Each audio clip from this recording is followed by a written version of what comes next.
Section 1. You will hear a woman phoning a box office to ask about a festival in the town of Kenton. First, you have some time to look at questions 1 to 5.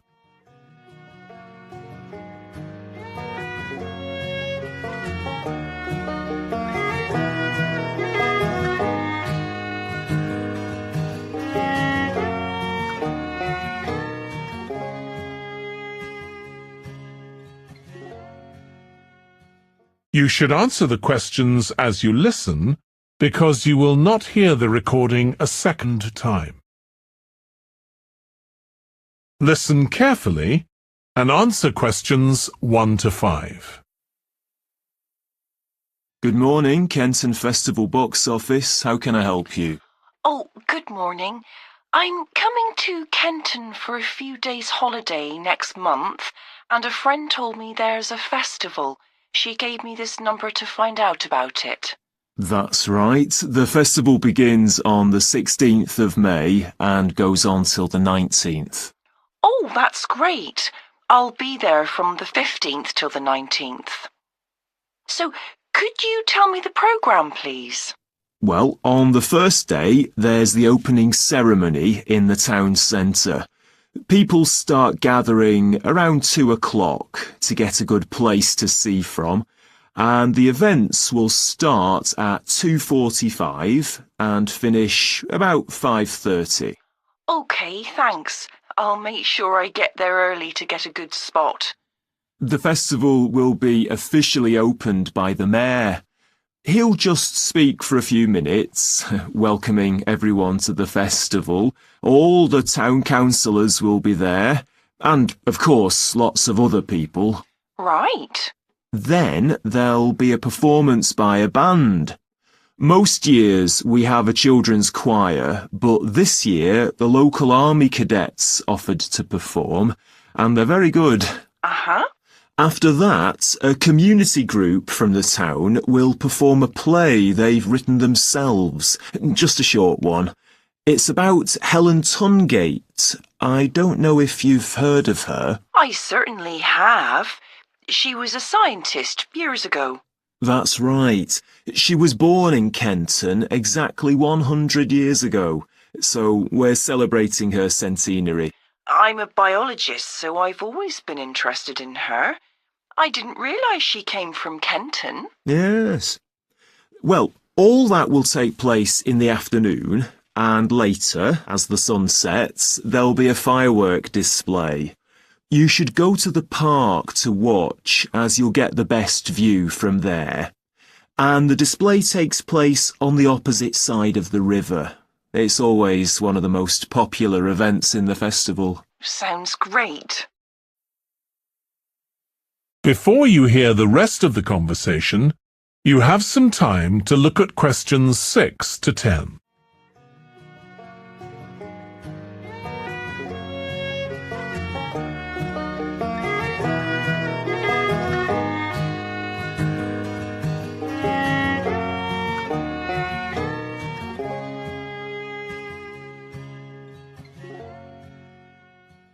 Now listen and answer questions 6 to 10.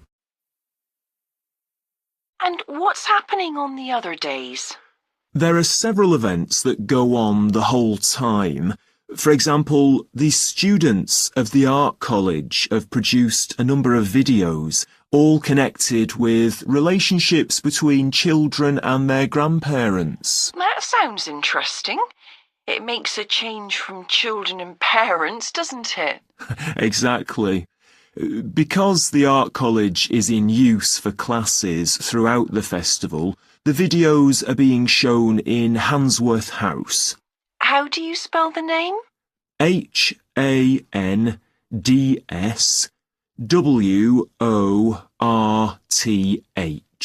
Handsworth House.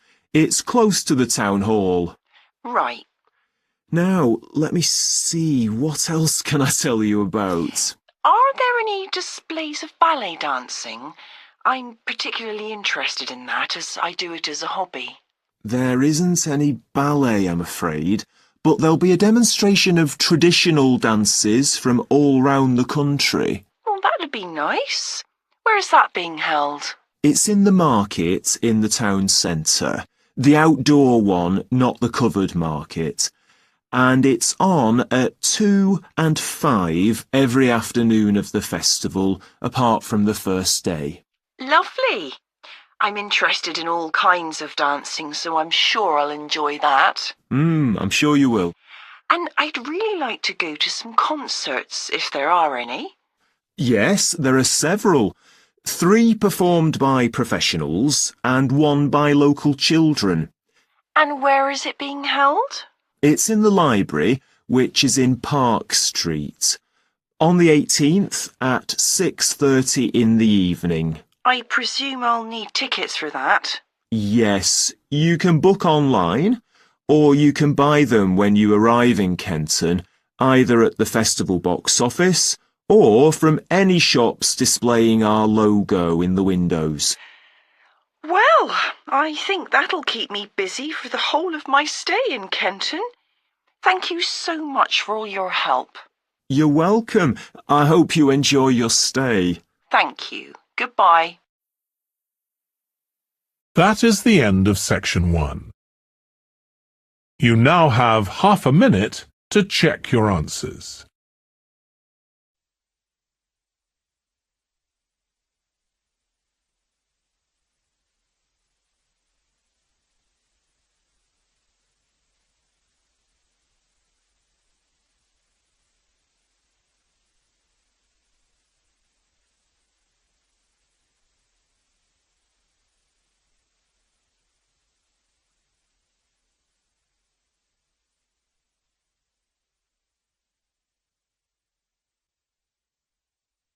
Section 2. You will hear a man talking to a group of people about a tour of theatres in the city of Munich in Germany that he has arranged for them. First, you have some time to look at questions 11 to 15.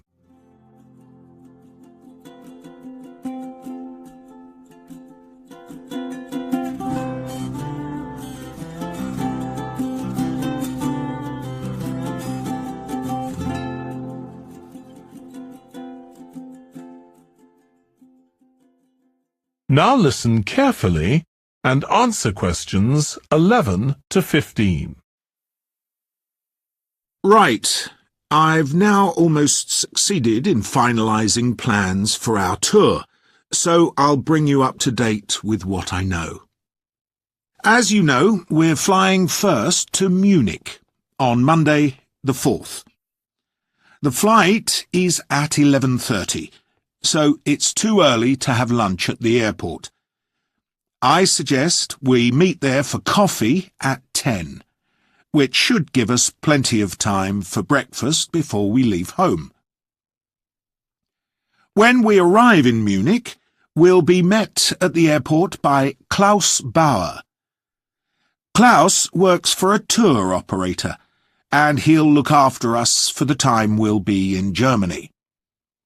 He's already liaised with the managers of the theatres we're going to visit, and he's also arranged for an officer of the National Theatre in Munich to show us round the theatre one afternoon during our stay. Now, last time we discussed this trip, I didn't have the precise cost for hotel rooms, but now I have. The normal rate at the hotel where we're staying is €150 a night for a double room. I'd hoped to get that down to €120, but in fact I've been able to negotiate a rate of €110. That'll be reflected in the final payment, which you'll need to make by the end of this week. On Tuesday, the day after our arrival, I had hoped we could sit in on a rehearsal at one of the theatres, but unfortunately that's proved very difficult to arrange. So instead we'll have a coach trip to one of the amazing castles in the mountains south of Munich. On Tuesday evening we'll all have dinner together in a restaurant near our hotel. From talking to you all about your preferences, it was clear that a typical local restaurant would be too meat-oriented for some of you. Some of you suggested an Italian restaurant, but I must confess that I decided to book a Lebanese one, as we have plenty of opportunities to go to an Italian restaurant at home. On Wednesday afternoon, the director of the play we're going to see that evening will talk to us at the theatre. She'll describe the whole process of producing a play, including how she chose the actors, and, as the play we're going to see is a modern one, how she worked with the playwright. Before you hear the rest of the talk, you have some time to look at questions 16 to 20.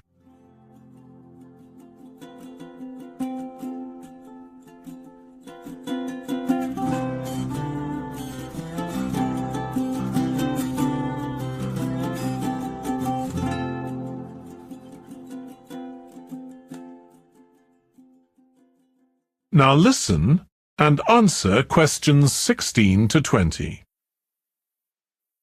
Right. Now I'd just like to make a few points about the plays we're going to see, partly because it might influence your choice of clothes to take with you. The play we're seeing on Wednesday evening is a modern one, and we're going to the premiere, so it'll be quite a dressy occasion, though of course you don't have to dress formally. I gather it's rather a multimedia production, with amazing lighting effects and a soundtrack of electronic music, though unfortunately the playwright is ill and is unlikely to be able to attend. On Thursday, we're seeing a play that was first performed last year, when it was commissioned to mark 100 years since the birth in the town of a well-known scientist. We're going to see a revival of that production, which aroused a lot of interest. Friday's play will really make you think hard about what clothes to pack, as it'll be in the garden of a palace.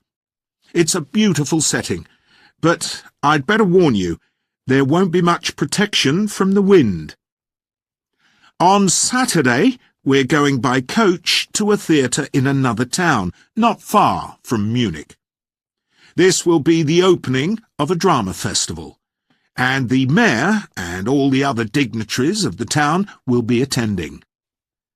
After the performance, the mayor is hosting a reception for all the audience, and there'll be a band playing traditional music of the region. And after having a day off on Sunday, our final play is on Monday, and it's in the stunning setting of the old town hall, which dates back to the 14th century. The performance marks the 50 years that the lead actor has been on stage, and the play is the one where he made his first professional appearance all those years ago. And the day after that, we'll be flying back home. Now, have you got any questions before I... That is the end of section 2. You now have half a minute to check your answers.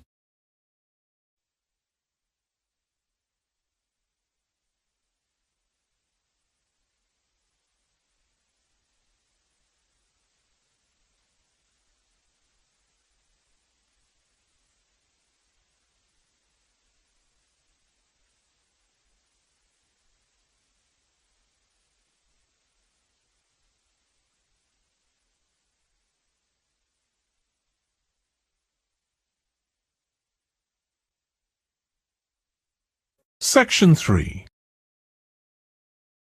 You will hear James, who is in the Scandinavian Studies department at his university, talking to his tutor, Beth. First, you have some time to look at questions 21 to 25.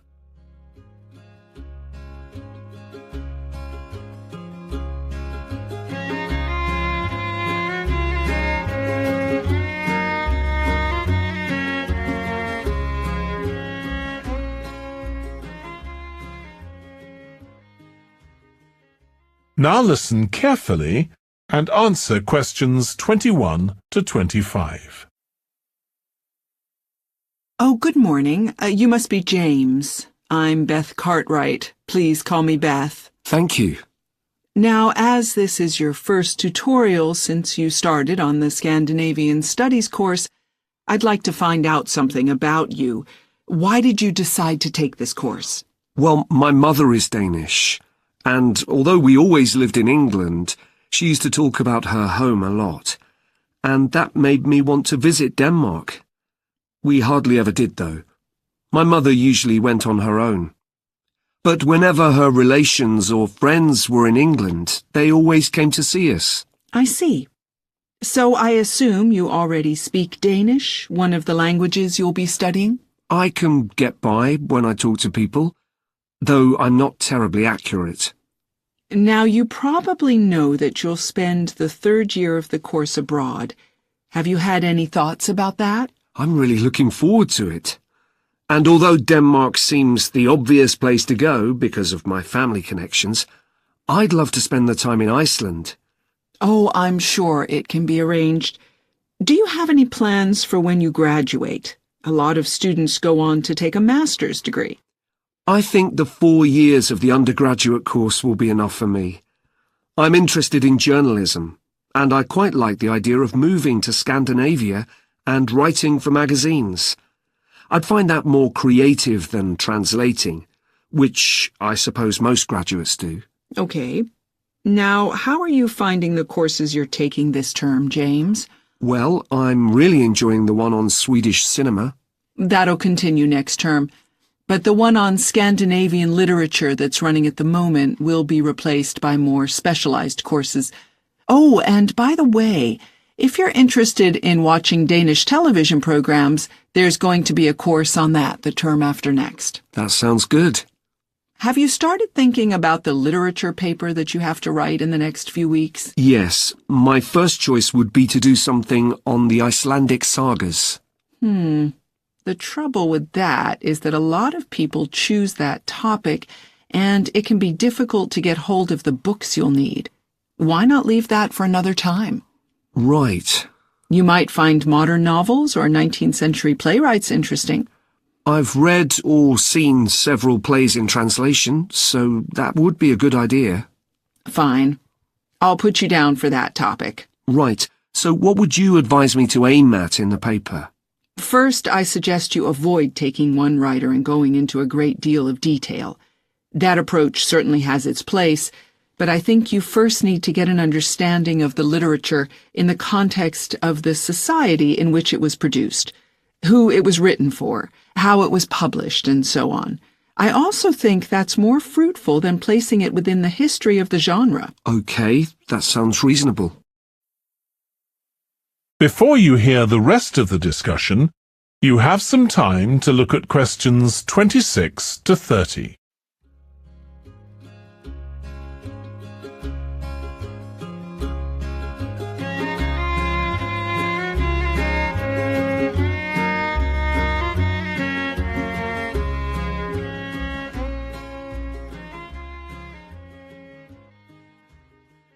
Now listen and answer questions 26 to 30.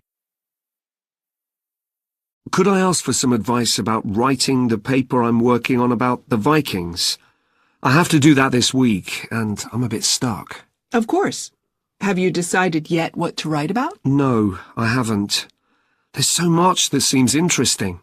Viking settlement in other countries, trade, mythology. Well, what I suggest is that you read an assignment a student wrote last year, which is kept in the library. It's short and well-focused, and I'm sure you'll find it helpful. I'll give you the details in a moment. Textbooks usually cover so many topics, it can be very difficult to choose just one. Okay. I've got a DVD of the film about the Vikings that came out earlier this year. Should I watch that again? If it's the one I am thinking of, I'd ignore it. It's more fantasy than reality.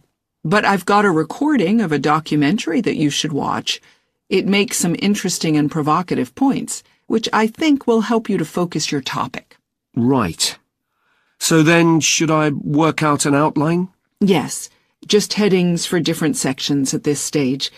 And then you should start looking for suitable articles and books to draw on, and take notes which you organize according to those headings. I see.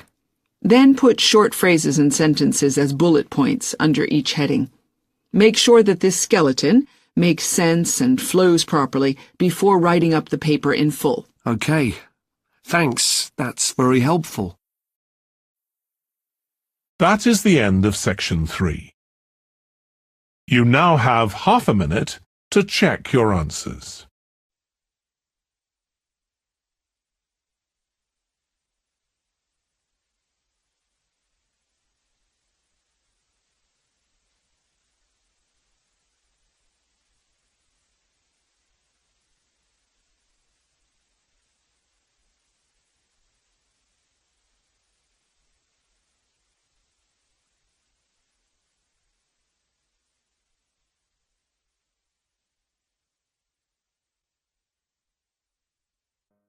Now listen carefully and answer questions 31 to 40.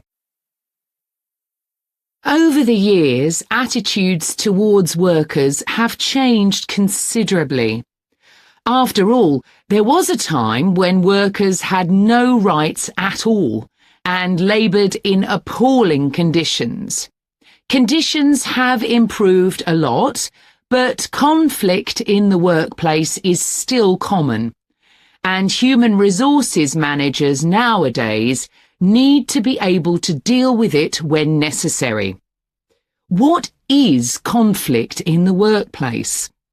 Definitions vary, but I'm taking it to refer to a whole range of behaviours that the victim finds unacceptable, from minor, harmless arguments to, at the opposite extreme, physical violence. Much of this is covered by the term bullying, by which I mean one or more people behaving abusively or aggressively against another who is in a weaker position. Although all behaviour like this is a form of conflict, not all conflict can be described in these terms.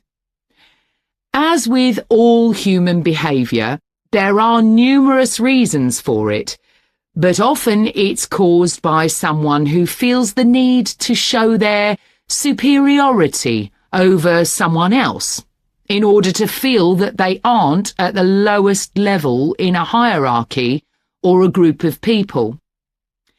In some cases, one person simply dislikes the other, on the basis that the personality of one is in some way incompatible with that of the other person.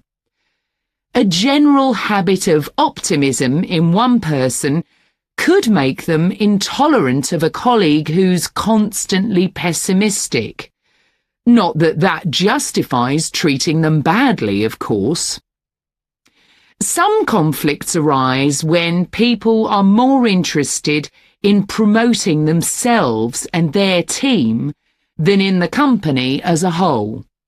These conflicts are called structural and could come about, for example, when a sales team believe they are the only people in the business who do any useful work and look down on behind-the-scenes administrators. Conflict obviously affects the individuals concerned. The situation is likely to be very stressful for victims, resulting in their absence from work, possibly for months. For the company, if no effort is made to deal with conflict, it can spiral out of control and even lead to the breakdown of the business.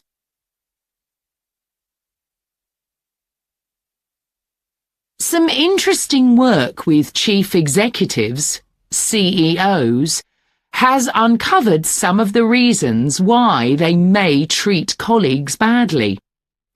Many CEOs combine two opposing characteristics: confidence That is, the belief that they're capable of great achievements with a high level of anxiety, a fear of missing targets, whether set by themselves or by the directors of the company. This combination can make them respond badly to anyone who questions their decisions. In a high-pressure work environment, such characteristics become problematic, and it's particularly difficult to tackle the situation where colleagues, managers, and board members are all trying to achieve their own visions. When they can't agree on strategic issues and on where they see the business going, there are real problems.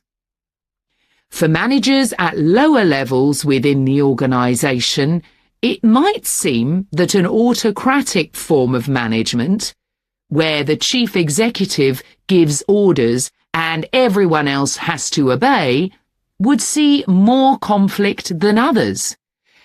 Interestingly, though, a company with a more democratic business model can suffer more when uncertainty about who to report to leads to conflicting demands.